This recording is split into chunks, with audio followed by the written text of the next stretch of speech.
I believe in God. I believe in Allah. Nowadays I try not to cuss. I try not to use profane words. And no one's relationship in terms of theology, in terms of one's relationship with the Almighty God, no one's relationship is perfect.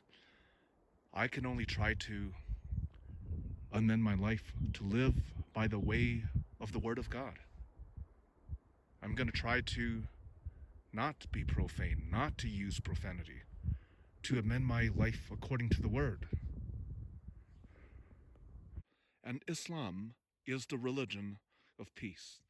It is about worshiping the one true God, the same God of Adam, of Noah, of Moses, of King David, of the same God of Israel, the God of prophet and a messenger and Messiah to Israel, the same God of Jesus.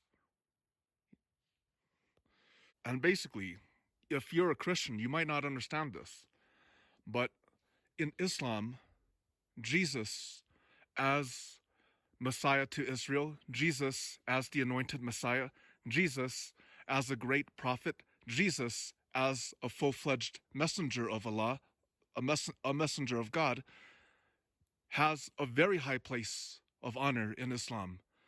Messiah Jesus has a very high place in the context of Islam. I just thought Christians would find that interesting. I used to be Christian, now Muslim.